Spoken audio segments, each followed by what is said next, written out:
خوش آمدید ناظرین ایک بار پھر پروگرام صبح ہدایت میں، اور اس وقت ہم بات کریں گے جو ہمارا اس وقت کا سیشن ہے یا سیگمنٹ ہے، آج کا اخبار ہمارے پاس ہے، اس کی بھی خبریں ہوں گی اور تازہ ترین خبریں بھی ہمارے پاس ہے، اس پر بات کریں گے۔ تازہ ترین خبروں میں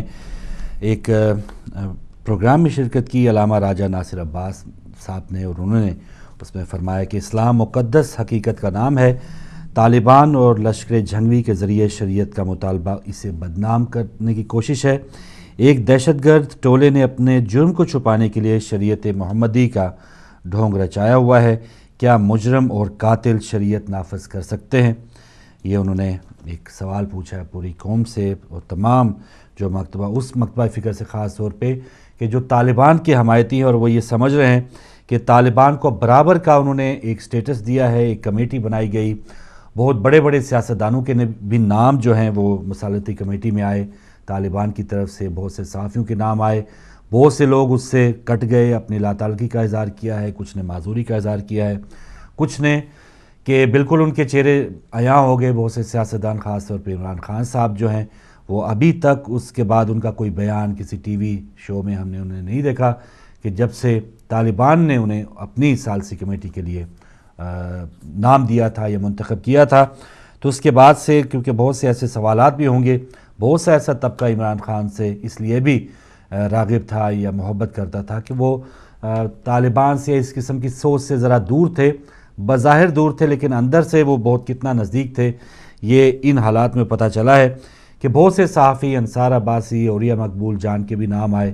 کہ جنہوں نے ٹاک شوز میں ہمیشہ طالبان کے حوالے سے ہی کوئی بات کی ہے، اور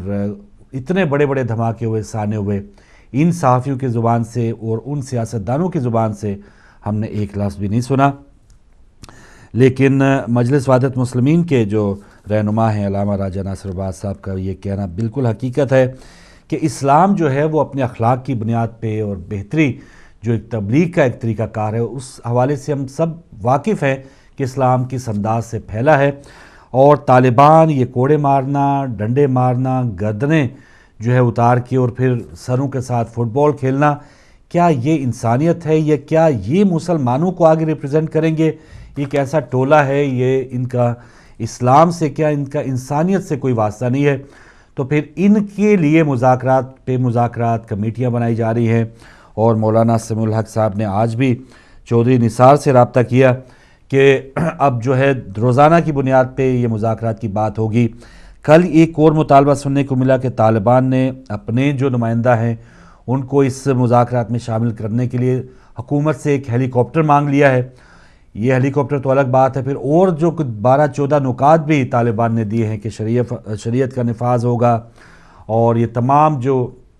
اس وقت نظام چل رہا ہے وہ بالکل ان کے مطابق جو ہے وہ غیر شریعت ہے، غیر شرعی ہے، اور آئین جو ہے پاکستان کا اس میں جو اس قسم کی ترامیم کی گئی ہیں جو ان کے مطابق غلط ہیں، ان میں وہ بالکل اس پہ یقین نہیں رکھتے، ان کو ختم کرنے کی بات کر رہے ہیں۔ خواتین کی آزادی سے متعلق بہت سی ایسی باتیں، ایون جینز، پاجامہ، یہ وہ تمام جو چیزیں ہیں پہننے پہ اس پہ پابندی ہوگی۔ مردوں کے کیا کیا وہ چاہتے ہیں کہ مردوں سے کیا توقعات ہوں، تو یہ اس انداز میں وہ اسلام کا ایک اسلام کی ترویج چاہتے ہیں، عجیب و غریب سلسلہ کار، اور اس میں ہم ضرور یہ بات کو سراہیں گے کہ کچھ قوتیں ایسی ضرور ہیں کہ جو ان کی جو اصل حقیقت ہے وہ لوگوں کے سامنے بیان کر رہے ہیں، اور ہم ایک بار پھر یہی امید کریں گے اپنی اسی شیعہ قیادت سے کہ کاش وہ جو اس وقت گیپ ہے، جو خلا ہے سیاسی قیادت کو یا سیاستدان جو ہمارے سامنے آئے ہیں اس وقت جو اقتدار میں ہیں، ان سب کو ہم نے دیکھ لیا ہے، ان کی پختگی، ان کی جرأت، ان کی ہمت کا ہم نے یہ عملی مظاہرہ دیکھ لیا ہے کہ کمیٹیوں پہ کمیٹیاں بنائی جا رہی ہیں۔ وزیر اعظم صاحب جن کے پاس سارے اختیارات ہیں، وہ کیا انداز اپنائے ہوئے ہیں، صوبے کیا کر رہے ہیں۔ سندھ کا صوبہ جو ہے وہ اپنے مگن ہے، فیسٹیول میں مصروف ہے۔ خیبر پختونخوا کے حوالے سے کل جو دھماکہ ہوا پشاور میں علمدار مسجد، جس میں 12 شہادتیں ہو گئی، ایک جملہ، ایک لفظ جو ہے پرویز خٹک صاحب کے زبان سے ہم نے نہیں سنا، نہ ہی وہاں پر کسی مریض کی انہوں نے عیادت کی ہے۔ 30 کے قریب مریض تھے، زخمی تھے یعنی، اور ان میں 12 کے قریب ایسے افراد تھے جو بہت ہی تشویشناک حالت میں ہیں۔ کل ہی پشاور میں ایک رہنما، شیعہ رہنما جناب علی اصغر صاحب شہید ہوئے ہیں، اس سے متعلق بھی کوئی بات نہیں ہے. یعنی ایک چیز تو ہمارے سامنے یہ آ گئی ہے کہ مذاکرات بھی ہوتے رہیں گے، اور مذاکرات شاید یہ اس لیے ہو رہے ہیں کہ یہ سیاستدان جو ہے وہ اپنے دور حکومت کو تھوڑا سا طول دے سکیں اور عوام کی آنکھوں میں مٹی جو ہے وہ ڈالنے میں کامیاب ہو جائیں، جھونکنے میں کامیاب ہو جائیں. تو یہ آخر سلسلہ یہ کب تک جاری رہے گا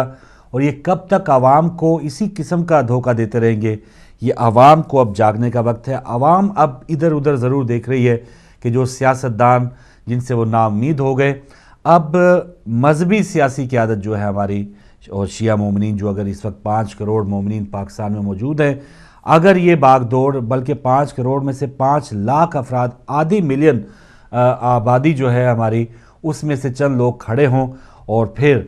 یہ قیادت جو ہے وہ اصل فیصلے لے، تو باقی جو لوگ ہیں وہ خود ان کے ساتھ چلنے کو تیار ہوں گے. جو اس وقت حالات ہیں، گفتگو بھی رہے گی، خبریں بھی رہیں گی. ایک کالر آ چکے ہیں، ان سے پہلے بات کرتے ہیں. السلام علیکم. السلام علیکم. اب آپ لائیو آ چکے ہیں، بات کیجئے. آپ کی ٹی وی کی آواز مجھے آ رہی ہے، لیکن آپ اگر بولنا چاہیں آپ دوبارہ آئیے. اگر مجھے خوشی ہوگی جو اس وقت انڈیا پاکستان میں لوگ پروگرام دیکھ رہے ہیں تو اپنے ٹی وی کی آواز کم رکھیں، اور ہمیں پہلے یہ بھی پتہ چلے، کل تھوڑا سا پرابلم تھا ایشیا میں آڈیو ویڈیو کا، تو آیا اگر آپ اس وقت پروگرام دیکھ رہے ہیں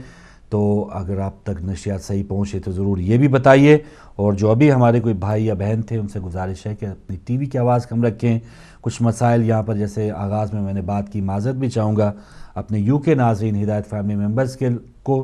کہ وہ 803 پہ یہ پروگرام یا ہماری نشریات فی الحال نہیں دیکھ پا رہے. بہت جلد یہ معاملہ حل ہو جائے گا. یہ ٹیکنیکل جو بھی مسئلہ ہے، اسی دوران آپ تک یہ جو نشریات ہے، معمول کی نشریات کا سلسلہ جاری ہے.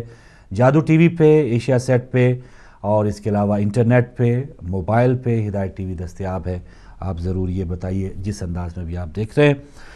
تو لیجئے، بات ہم نے کہاں چھوڑی تھی؟ مذاکرات سے متعلق اور سیاسی جو گیپ ہے، اس وقت خلا ہے، اس سے متعلق ہم بات کر رہے ہیں کہ کاش جو ہماری قیادت ہے، سیاسی مذہبی جو شیعہ جماعتیں ہیں، ان کو اب یہ چاہیے کہ ان حالات کا بھرپور انداز میں وہ فائدہ اٹھائیں. اور اب جو عوام اور قوم بالکل لاوارث ہے کہ اس وقت جو قیادت ہے یا جو سیاسی طور پہ جن رہنماؤں کو ہماری عوام نے چنا تھا، ان کے فیصلے دیکھ کے، ان کے حالات دیکھنے کے، دیکھیے 8-9 مہینوں میں، پچھلے دنوں اعداد و شمار کے 230 دنوں میں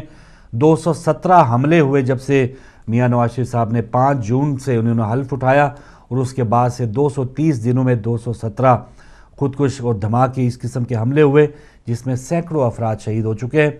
اور اس پر میاں صاحب ہیں یا ان کی جو حکومت ہے، ان کے جو وزراء ہیں، پہلے تو بہت عرصے کے بعد وہ پچھلے دنوں قومی اسمبلی میں گئے ہیں، اور یہ کمیٹی کا جو ایک 4 رکنی کمیٹی ان کی طرف سے آئی، اور اس کے بعد پھر طالبان کی کمیٹیوں کا اعلان ہوا، اور ابھی تک یہ سلسلہ جاری ہے. ابھی تک کمیٹیوں کی آپس میں ملاقات نہیں ہوئی. اسی دوران جو قیمتی جانیں جا رہی ہیں، ان کا ذمہ دار کون ہوگا؟ اور اس حوالے سے وہ کیا کریں گے کہ کیا اسی انتظار میں عوام رہے گی؟ اور جو دہشت گرد ہیں وہ مطالبے کر رہے ہیں کہ ہمیں ہیلی کاپٹر دیا جائے. ہمارے جو قیدی ہیں، تقریباً ہزاروں کے قریب وہ قیدی ہیں، وہ ان کو چھوڑنے کی بات کر رہے ہیں. بہت زیادہ تاوان کی بات کی جا رہی کہ جو ہمارا نقصان ہوا ہے، جو دہشت گرد اگر مارے بھی گئے ہیں تو جو سروں کی قیمتیں رکھی گئی تھی یا جو بھی ایک پاکستانی عوام کو جس کا فائدہ، اس کا الٹا ہمیں جرمانہ بھی ان طالبان نے مانگا ہے کہ اتنا جو نقصان ہمارا ہوا ہے اس کا نقصان بھی ادا کیا جائے. تو یہ ایک کیا ہے؟ یہ ایک جگہ ٹیکس ہے. ایک بھتہ گروپ اتنا زیادہ پاورفل ہو گیا ہے کہ اب وہ سیاستدان جن کے وہ اعلی کار تھے، بہت اچھی باتیں کل بھی ہمارے ویورز نے کی تھی کہ یہ وہی لوگ ہیں کہ جو اعلی کار پہلے ہوتے تھے ہمارے اپنے سیاستدانوں کے، اور بدنصیبی کہ ہماری اپنی حکومت بھی طالبان کو اس وقت سپورٹ کرتی رہی جب روس اور امریکہ کا معاملہ افغانستان میں ہوا. اور یہی بات تھی کہ اب وہ اتنے طاقتور ہو چکے ہیں کہ پاکستان کی خود اپنی ریاست جو ہے وہ ان کے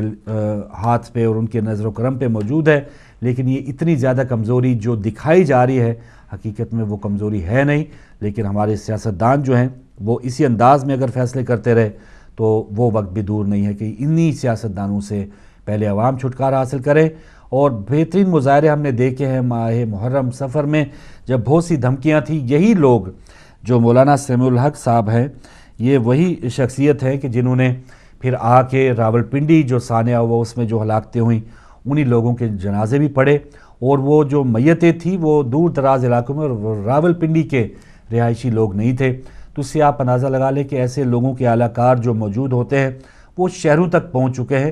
ٹف کام ہے، ٹف معاملہ ہے، لیکن عوام جو ایک کروڑوں کی تعداد میں عوام ہے اور یہ چند ہزار کی تعداد میں اس قسم کے دہشت گرد ہیں، سب لوگ سب فرقے اپنے اپنے انداز میں جس طرح پہلے عبادت کرتے تھے، اگر باہمی احترام کے ساتھ یہ کام کیا جائے تو اس میں کوئی بری بات یا کوئی مذائقے کی بات نہیں ہے۔ اپنا اپنا کام جیسے پہلے سے ہوتا آیا ہے، سبیلیں ایک جگہ لگی ہیں، ماتمی جلوس ایک جگہ ہو رہے ہیں، ربیع الاول کی محفلیں ایک جگہ ہو رہی ہے، سب اپنے اپنے انداز میں عبادت کر رہے ہیں، وہ خوش ہیں۔ لیکن یہ آخری جو 10-20 سال ہوئے ہیں، یہ کیا وجہ ہے کہ ہم ایک دوسرے پہ مسلط ہونے کی کوشش کر رہے ہیں؟ یہ طریقہ کار بالکل غلط ہے، اور جتنی زیادہ مشترکات کی طرف ہم آپس میں دیکھیں کہ چلے اگر فلاں جگہ پہ ہمارا اختلاف بھی بنتا ہے لیکن اتنی بہت سی اہم باتوں پہ ہم ساتھ ہیں، ہماری مشترک چیزیں ہیں، تو اس حوالے سے ہمیں دوستی اگر کرنی ہے یا محبت کرنی ہے تو اس کے لیے تو بہانہ چاہیے، لیکن اگر دشمنی، نفرت اور اس قسم کی اگر باتیں کرنی ہے تو اس کے لیے بھی ایک چنگاری کی ضرورت ہوتی ہے، اور یہ چنگاری لگانے والے بھی وہی لوگ ہیں کہ جن کی مسجدوں سے اسلحہ نکلتا ہے، جن کی مسجدوں سے بمباری یا بلکہ وہ پتھر پھینکے جاتے ہیں، تو اسی قسم کے وہ لوگ ہیں کہ جو انتشار پھیلانے والے ہیں اور اپنے ڈنڈے کے زور پہ وہ چاہتے ہیں کہ شریعت جو ہے وہ نافذ کی جائے۔ لیکن ہمارا ملک، ہماری ریاست، ہمارا آئین مقننہ قومی اسمبلی وہاں پر موجود ہے، ایم این ایز ہیں وہاں پہ موجود، جتنے بھی برے صحیح، لیکن وہ اتنے ضرور ہیں کہ اپنے اچھے برے اور اسلام کے حوالے سے کوئی بھی اگر کوئی بات غلط ہوتی ہے تو عوام بھی اٹھ کھڑی ہوتی ہے۔ تو ایسے قوانین جو ہیں ہمارے آئین میں موجود ہیں، عمل درآمد ہونا نہ ہونا یہ ضرور کمزوری ہے، لیکن اس کا مطلب یہ نہیں کہ آپ ڈنڈے اٹھا لیں، آپ بندوقیں اٹھا لیں، گولیاں اٹھا لیں اور لوگوں کو اسی انداز میں مارنا شروع کر دیں کہ آپ میری طرح عبادت نہیں کر رہے۔ تو یہ ایک صورتحال جو کل ہم نے دیکھنے کو ملی، اور ابھی تک امید ہے کہ اللہ کرے کوئی کال دی جائے سیاسی جو شیعہ قیادت ہے اس کی طرف سے، اور کسی لانگ مارچ کا یا اس حکومت کو گرانے کا کوئی بھی ایسا اعلان کیا جائے تو عوام ضرور ان کے ساتھ ہوگی۔ لیکن اب تک فی الحال ایسی کوئی ہمیں اعلان یا اس قسم کی کوئی بات ہم نے نہیں سنی، کیونکہ جب تک آپس کے اپنے اختلافات، قائدین کے جو اختلافات وہ ختم نہیں ہوں گے تب تک ہمارا یہ جو کام ہے اور اتنا بہترین اور سنہری موقع ہے وہ اسی طرح ادھورا رہے گا۔ جی اگلی خبر اخبار میں بھی ہے، اور اس میں مختصراً ابھی بیان کرتا ہوں کہ آرمی چیف راحیل شریف صاحب جو ہے 3 روزہ سرکاری دورے پر سعودی عرب پہنچ گئے۔ اس دورے میں اعلیٰ سیاسی اور فوجی حکام سے ملاقاتیں بھی ہوں گی، ایک سعودی ایوارڈ بھی دیا جائے گا، اور ان حالات میں جہاں پاکستان میں آپریشن ہو نہ ہو، مذاکرات ہوں یا نہ ہوں، ان حالات میں پاکستان کے آرمی چیف کا سعودی عرب جانا بہت ہی معنی خیز ہے، یہ کوئی عام دورہ نہیں ہوگا۔ اس حوالے سے یہ اب فوج ایک ایسا ادارہ ہے کہ جس سے امید عوام کو تھی کہ وہ کوئی آپریشن کرے گا، سیاستدانوں کی جو غلطیاں یا جو سستیاں ہیں یا کوتاہیاں ہیں، بے بسی ہے، یا ایک بہت بڑا ورڈ میں کہنے لگا ہوں معذرت کے ساتھ کہ بے غیرتی ہے جو ہمارے سیاستدانوں کی، وہ ایک جو دھونے والا ادارہ ہے یا ختم کرنے والا ہے وہ ایک فوج کا ہی ادارہ ہے۔ تو یہاں پر جو ہمارے آرمی چیف صاحب وہاں سعودی عرب گئے ہیں، وہاں سے کیا ڈکٹیشن لیں گے یا اپنے موقف پہ، کہ جو ایک تاثر یہی مانا جا رہا ہے کہ فوج اب بالکل تیار ہے آپریشن کے لیے، لیکن سیاسی قیادت کے حکم کی یا سیاسی قیادت کا، کیونکہ اس وقت جو آئین پہ عمل درآمد ہو رہا ہے اس میں یہی ہے کہ جو آرمی چیف کے اوپر بھی جو ان کے ہینڈ ہے وہ ہمارے وزیر اعظم ہیں، تو وزیر اعظم صاحب کے حکم کیا وہ انہیں انتظار ہے۔ لیکن یہاں پر آیا ہمارے جو فوج ہے وہ وہاں سے کیا ڈکٹیشن لے کے آئے گی، یا آپریشن کا جو ایک طریقہ کار ہے یا آپریشن کا جو ایک ارادہ ہے کیا وہ اس کو ختم کر دے گی؟ بہت اہم دورہ ہے، یہ ایک عام دورہ نہیں ہے، اور وہاں پر وہ راحیل شریف صاحب کو باقاعدہ انعامات اور ایوارڈز بھی دیے جا رہے ہیں۔ تو اس کا مقصد یہی ہوگا کہ جو سعودی عرب کا موقف ہوگا، اور سعودی عرب کا موقف جو ہے، سعودی حکومت کا جو موقف ہے اس سے آپ بالکل واقف ہیں کہ وہ کس انداز میں پاکستان میں کچھ ایسے دھڑوں کی بھی وہ کھلے عام اس کی ترویج بھی کرتے ہیں، ان کو ان کی معاونت اور ان کے مالی سپورٹ بھی کرتے ہیں، جو آگے چل کے دہشت گردانہ کارروائیوں میں پاکستان میں وہ بھرپور حصہ لیتے ہیں۔ تو یہاں پر یہ معاملہ کوئی اتنا آسان نہیں ہے، بہت ہی اس میں تشویش ہوگی کہ پاکستانی آرمی چیف اس وقت سعودی عرب میں اور ان کے آرمی قیادت سے اور ان کی سیاسی قیادت کے ساتھ ملاقاتوں میں کیا بات کر رہے ہوں گے اور اس کا فائدہ پاکستان کو کتنا ہوگا۔ نواز شریف صاحب نے کل 5 فروری تھی اور اس حوالے سے جو قانون ساز اسمبلی ہے مظفر آباد میں، اس میں بھی خطاب کیا ہے، بڑی ہیڈ لائن بھی چھپی ہے، اس پر بعد میں آ کے بات کریں گے۔ لیکن انٹرنیشنل خبریں جو تازہ تھیں اس میں بتا دوں آپ کو کہ نیٹو کے جنرل سیکرٹری فراس موسن نے کہا ہے کہ حامد کرزئی امریکہ کے ساتھ سیکیورٹی معاہدے پر دستخط نہ کر کے آگ سے کھیل رہے ہیں۔ تو یہ آگ سے کھیلنا جو انہوں نے اب شروع کیا، کیونکہ اپریل میں افغانستان میں بھی الیکشن ہیں جیسے بھی ہوں گے، لیکن اس وقت حامد کرزئی صاحب ایسا لگ رہا ہے کہ وہ وہی کام کریں جاتے جاتے کہ جو بہت سے ایسے قیادتیں پہلے کر چکی ہیں، پہلے اعلیٰ کار ہوتی ہیں امریکہ کی، اور بعد میں جب ان کو ہوش کے ناخن آتے ہیں یا وہ ہوش سنبھالتے ہیں، عوام کی اصل سوجھ بوجھ ان کے آتی ہے یا ان کا کوئی لالچ ختم ہوتا ہے، تو پھر وہ جب تھوڑا سا ہیزیٹیٹ کرتے ہیں امریکی حکم پہ تو یا دیگر جو بیرونی قیادتیں ہیں تو ان کو بھی کافی ٹف رسپانس آگے سے ملتا ہے۔ وہ کہہ رہے ہیں کہ اس طرح دستخط نہ کرنا وہ آگ سے کھیلنے کے مترادف ہے، یعنی ایک سیدھی ایک دھمکی ہے کہ یہاں پر دستخط اگر کر دیے سیکیورٹی معاہدے پہ تو ٹھیک ہے، ورنہ اس کا انجام بہت برا ہوگا۔ بغداد میں طاقتور کار بم دھماکوں میں 22 افراد ہلاک ہو گئے، 45 زخمی ہوئے۔ جس علاقے میں دھماکے ہوئے وہ گرین زون کہلاتا ہے، جس میں وزیر اعظم کا دفتر اور سفارت خانے بھی ہیں۔ تو یہ بغداد، عراق، افغانستان، پاکستان، ایک ایسا خطہ کا وہ ایک بھیانک منظر پیش کیا جاتا ہے جس میں عام انسان، عام مسلمان کی جو جان ہے وہ بہت ہی سستی ہے۔ یہ 22 افراد، یہ ہم ڈیجٹ دیکھتے ہیں، فگر دیکھتے ہیں، 22، 25، 50، 100، بس اتنے ہلاک ہو گئے۔ آج پاکستان میں دھماکہ ہوا، اتنے شہید ہو گئے۔ افغانستان میں فلاں مدرسے میں، فلاں اسکول میں، فلاں جگہ دھماکہ ہو گیا، 75 شہید ہو گئے۔ عراق میں بغداد کے بہت سے نواحی علاقوں میں دھماکے ہوئے، شام میں اس قسم کی وارداتیں ہو رہی ہیں۔ تو ہم یہ بہت افسوسناک بات کہ ہم بہت زیادہ اس پہ شاید اثر ہی نہیں لیتے، اور یہاں پر دیکھیں کہ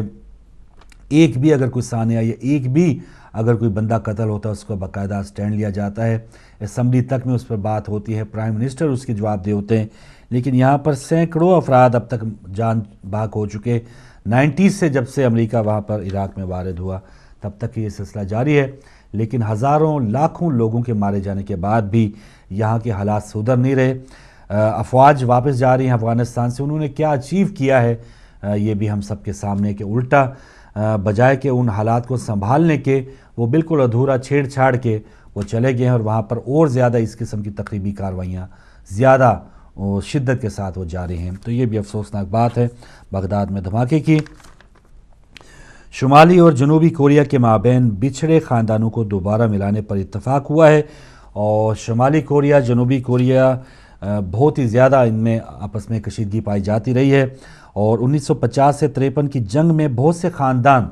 شمالی کوریا کے اور جنوبی کوریا کے آپس میں بچھڑ گئے، لیکن پچھلے دنوں ایک معاہدہ کیا گیا ہے کہ ان خاندانوں کو دوبارہ ملانے سے متعلق کچھ قانون بنایا جائے، اور آپس میں جو آنے جانے کے جو طریقہ کار ہے اس میں تھوڑی سی نرمی پیش کی جائے، نرمی لائی جائے۔ اور یہاں پر شمالی کوریا اور جنوبی کوریا کے درمیان جو کشیدگی ہے، ظاہر خاندان جو بیچارے ان کا یہ قصور نہیں ہے، بہت سے خاندان ایسے ہمارے ہاں انڈیا پاکستان میں بھی ہیں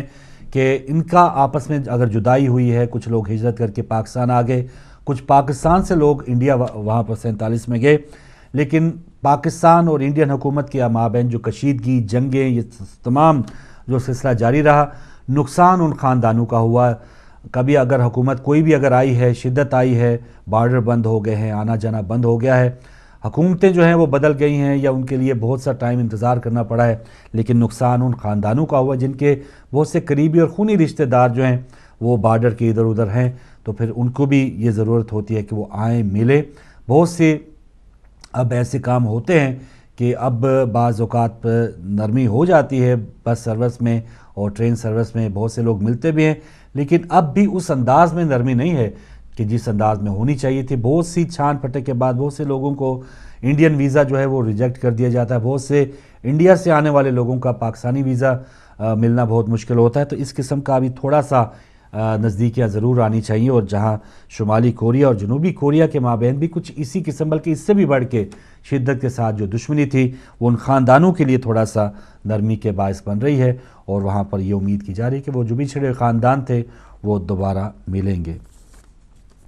انٹرنیشنل ایک اور خبر، سعودی عرب میں گزشتہ 20-30 سالوں سے مقیم غیر ملکی کارکن اور کاروباری حضرات ملک چھوڑنے پر مجبور ہو رہے ہیں۔ سخت قوانین کے باعث نومبر 2013 سے اب تک 2,84,000 افراد کو یا تو ملک بدر کیا گیا ہے یا وہ خود جانے پر مجبور ہوئے ہیں۔ تو سعودی عرب میں جو غیر ملکی اور ایک عام طور پہ یہی آپ نے انڈیا پاکستان میں جو لوگ رہنے والے ہیں کہ یہاں ویسٹ میں آنے سے پہلے بہت سے جو کچھ کمانے کے لیے، کچھ روزگار حاصل کرنے کے لیے لوگ نکلتے تھے، ان کا ارلی 70s اور 80s ارلیز میں بھی لوگ جاتے رہے کہ سب سے پہلا ٹھکانہ سعودی عرب ہوتا تھا، پھر UAE کی کچھ ریاستیں، بعد میں ویسٹ کی طرف ہی لوگوں کا رجحان بڑھا۔ لیکن اب وہ جو 20-30 سالوں سے لوگ پہلے کے گئے ہوئے تھے ان کے لیے بھی قانون میں اتنی زیادہ پیچیدگیاں، سختیاں آئی ہیں، ان کی اولاد کے لیے سختیاں آئی ہیں کہ اب وہاں پر ان کا رہنا اور جینا اور ان کا اسی طرح معاش کا سلسلہ جاری رکھنا بہت مشکل ہوتا جا رہا ہے۔ سعودی عرب میں 20-30 سالوں سے لوگ رہ رہے تھے اور نومبر سے ابھی تک تقریباً 2 ہی مہینے ہوئے ہیں، اس سے لے کر اب تک 2,84,000 لوگ جو ہیں سعودی عرب سے نکلنے پہ مجبور ہوئے ہیں، یا تو اگر وہ غیر قانونی تھے تو ملک بدر کیا گیا ہے، یا بلکہ بالکل سیٹ جو لوگ تھے ان کو بھی اب وہاں سے کنارہ کشی یا دور ہونے پڑ رہا ہے وہاں کی قوانین کی وجہ سے۔ تو شاید سعودی حکومت یہ چاہ رہی ہے کہ جو دن بدن وہاں پر ایک غیر ملکی لوگوں کا کافی ایک اکثریت ہوتی جا رہی ہے، آگے چل کے 10-20-30 سالوں کے بعد کوئی ایسا سلسلہ نہ ہو کہ وہاں پر ان کا قانون جو ہے یا ان کی جو ایک زبردستی دھونس ہے وہ تھوڑا سا ان کی گرفت جو ہے وہ ڈھیلی پڑ جائے۔ تو انہوں نے ابھی سے پلاننگ کر لی ہے کہ وہ لوگوں کو نکال رہے ہیں، اور ان لوگوں کو نکال رہے ہیں جو 20-30 سالوں سے وہاں پر مقیم تھے۔ انڈیا کی کچھ خبروں کی طرف چلتے ہیں۔ علی گڑھ مسلم یونیورسٹی کے نہرو میڈیکل کالج کے ڈاکٹروں نے مظفر نگر میں فساد متاثرین کے لیے مفت طبی کیمپ لگایا، اور اس کیمپ میں مفت ادویات اور مریضوں کا معائنہ بھی کیا گیا ہے۔ اور یہ علی گڑھ مسلم یونیورسٹی بہت ہی مشہور یونیورسٹی ہے، اور اس سے بلکہ قیام پاکستان انڈیا سے پہلے بھی اس کا کردار اہم رہا ہے۔ وہاں کے کچھ ڈاکٹروں نے بہت اچھا ایک قدم اٹھایا، مظفر نگر میں جو فساد متاثرین تھے ان کے لیے مفت طبی کیمپ لگایا، تو یہ ایک اچھی بات ہے۔ اور اس سے آپ اندازہ لگائیں وہ کیمپ تو انہوں نے لگائے، یہ فسادات ہوئے کافی عرصہ ہو چکا، لیکن جو متاثرین ہیں اس کا مطلب ہے ان کو وافر انداز میں حکومت کی طرف سے کوئی اس قسم کی ادویات یا اس قسم کی ہیلپ نہیں کی گئی، تبھی جا کے وہ وہاں پر جو کیمپ لگایا گیا ہے وہاں پر کافی رش پایا گیا جو متاثرین تھے۔ تو یہ خبر تھی انڈیا کی۔ کچھ اور بھی خبریں ہیں۔ ایک سہارنپور میں پتنگ کی چینی ڈور نے ایک بچے سمیت 3 افراد کو زخمی کر دیا، اور پتنگ بازی کے لیے بھارتی مانجے کی بجائے کروڑوں روپے کی قاتل ڈور جو ہے وہ چائنا سے منگائی جاتی ہے۔ تو یہاں پر لاہور میں اور پاکستان کے بعض علاقوں میں بھی آپ کو پتہ ہوگا دن بدن یا گائے بگائے آپ کو یہ خبریں ملتی رہتی ہیں کہ ڈور پھرنے سے بچے ہلاک ہو گئے یا زخمی ہو گئے۔ یہاں انڈیا میں بھی اس قسم کا سانحہ ہوا ہے۔ تو یہ ایک جو شوق تھا یا ایک جسے کہہ لے کہ وقتی طور پہ جو ایک انجوائمنٹ کا ذریعہ تھا، لیکن انجوائمنٹ یا شوق وہی ایک زیبا دیتا ہے یا ایک بہتر ہوتا ہے جس سے کوئی دوسرا جو ہے وہ اس کو کوئی نقصان نہ ہو۔ تو یہاں پر جو چائنا کی ڈور ہے وہ اس قسم کی ڈور ہے جو پہلے ڈوریں یا پہلے جو مانجے استعمال ہوتے تھے اس سے زیادہ سخت، اور کہہ لیں کہ وہ ٹوٹنے کا نام ہی نہیں لیتی۔ جب تک وہ گردن اگر کسی کے آگے آ گئی ہے، کوئی جسم کا حصہ آ گیا ہے تو وہ پھر جائے تو پھر اس کے لیے بہت زیادہ مشکل حالات پیدا ہو جاتے ہیں۔ تو ایسی ڈوروں سے پاکستان پر بھی پابندی ہے، انڈیا میں بھی ہونی چاہیے۔ کالر سے بات کرنے کی کوشش کرتے ہیں۔ السلام علیکم۔ السلام علیکم یا علی مدد۔ وعلیکم السلام مولا علی مدد۔ گلشن ہے ہمارے ساتھ پاکستان سے۔ جی فاروق بھائی کیسے ہیں آپ کی دعائیں۔ پہلے تو بتائیے ٹی وی صاف آ رہا ہے، آڈیو ویڈیو کوئی مسئلہ تو نہیں ہے؟ نہیں ابھی ٹھیک ہے، کل خراب تھا، کل میں نے آپ کا پروگرام نہیں دیکھا۔ اچھا آج 2-3 منٹ کے لیے کل ٹھیک تھا لیکن بعد میں خراب ہو گیا تھا۔ اچھا تو اب بالکل ٹھیک ہے۔ جزاک اللہ جزاک اللہ، بہت شکریہ۔ چلیں تو میں آپ کو کچھ اشعار سناؤں گی آل محمد کی شان میں۔ ضرور سنائیے۔ اللہم صلی علی محمد و آل محمد۔ تیری کمزی سی محبت ہے مسلمانوں کو، دشمنی ان سے ہے جو زیر کسا رہتے ہیں۔ تیری نالین کی ایک نقش پہ مرنے والے تیری دستار کے وقت سے خفا رہتے ہیں۔ ہو تو جاؤں میں مسلمان مگر ڈر لگتا ہے۔ انڈین شاعر ہیں گوپی رام، وہ فرماتے ہیں کہ ہو تو جاؤں میں مسلمان مگر ڈر لگتا ہے، ہو نہ جاؤں میں بھی کہیں حق کو بلانے والا.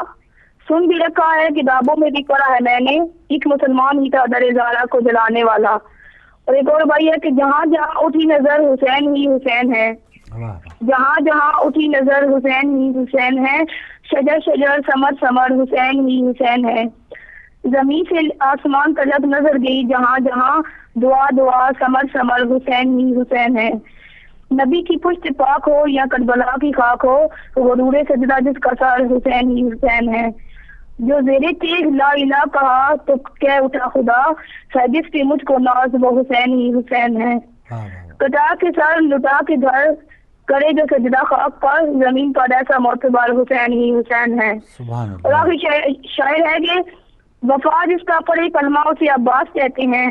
وفا جس کا پڑھے کلمہ اسے عباس کہتے ہیں, جسے سجدے کرے سجدہ اسے عباس کہتے ہیں.